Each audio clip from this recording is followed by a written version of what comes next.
नमस्कार मित्रों, जब भी बात चलती है नक्सलवाद की, देश से नक्सलवाद को समाप्त करने की, उस वक्त एक नाम का जिक्र नहीं होता और उस नाम का जिक्र मैं आज आपसे बांट रहा हूँ कि सबसे बड़ा जो नक्सल प्रभावित इलाका है वो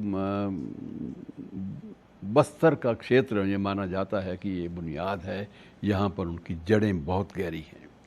मैं आपको बस्तर ले जाना चाहता हूँ। बस्तर में आपको सिर्फ वहाँ के घोटुल संस्कृति, उससे नहीं आपका तारुफ, उससे आपका परिचय नहीं करवाना चाहता, मेरा उद्देश्य ये है भी नहीं। लेकिन मैं एक शख्स को याद करना चाहता हूँ। वह शख्स था वहाँ का राजा प्रवीर चंद्र भंजदेव।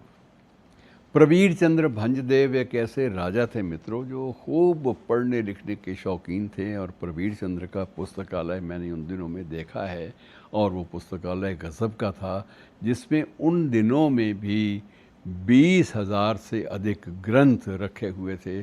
और राजा स्वयं रात की थोड़ी रोशनी में भी और दिन के उजाले में भी उन ग्रंथों को ज़रूर खंगालता था।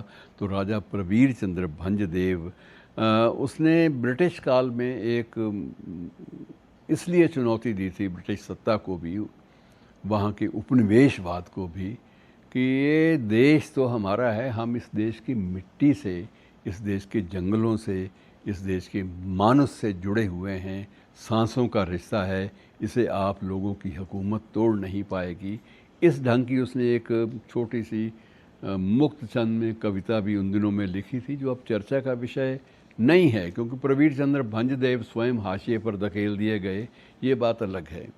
लेकिन प्रवीर चंद्र भंज की मान्यताएं आज भी कायम हैं, और वो इसलिए कायम हैं कि ये बहुत देर की बात नहीं है, पिछली सदी की बात ही है कि 1936 में ये प्रवीर चंद्र पहली बार राजा बने थे, 1936 में। और उस वक्त भी उन्होंने एक आंदोलन का नेतृत्व किया था ज़मीन को लेकर, और उस ज़मीन को लेकर किए गए आंदोलन को दबा दिया गया था। उसके बाद उनकी इच्छा ये थी कि यहाँ के जो भी संसाधन हैं वो बिल्कुल बाकायदा सिर्फ काम आए यहाँ के आदिवासियों के लिए, और किसी की पर्पस के लिए, किसी उद्देश्य के लिए उनका प्रयोग नहीं होना चाहिए।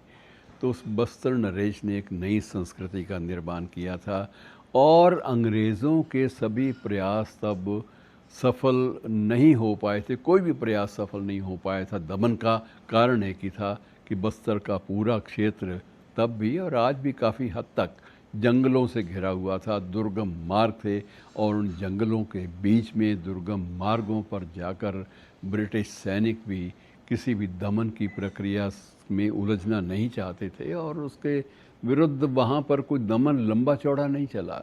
लेकिन स्वाधीनता प्राप्ति के बाद उसी बस्तर नरेश, उसी लोकप्रिय प्रवीर चंद्र भंजदेव को गोलियों से भून दिया गया, और ये केंद्र की तत्कालीन सरकार के निर्देशों पर हुआ। और उसमें मध्य प्रदेश, तब ये बड़ा प्रदेश था जिसका ये भी एक क्षेत्र था, बस्तर भी, काकतीय वंश, आपने नाम तो सुना होगा, काकतीय वंश जो है उसका यहाँ पर साम्राज्य था। प्रवीर चंद्र भंजदेव लोगों के दिलों पर भी राज करते थे, वहाँ की ज़मीन पर भी राज करते थे। लेकिन तत्कालीन मुख्यमंत्री, शायद उस वक्त द्वारिका प्रसाद मिश्र वहाँ के सरकार के मंत्री थे, मुख्यमंत्री थे। तो उनके कार्यकाल में ये निर्णय हुआ कि जब तक ये व्यक्ति जिंदा है तब तक इन क्षेत्रों में राजनैतिक पकड़ बना पाना संभव नहीं है, और वो उसी का शिकार हुए। तो उसके जाने के बाद भी आज नाम तो ज़िंदा है, उनकी वंश परंपरा भी चल रही है।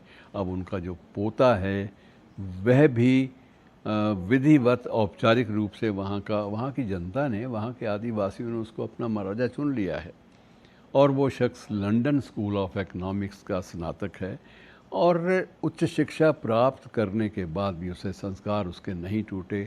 तो मित्रों, बस्तर के इस महानायक को भी याद कर लेना इसलिए ज़रूरी लगा कि अब देश में ऐसे महानायक हैं, उनका बड़ा अभाव, गंभीर संकट है। शुक्रिया।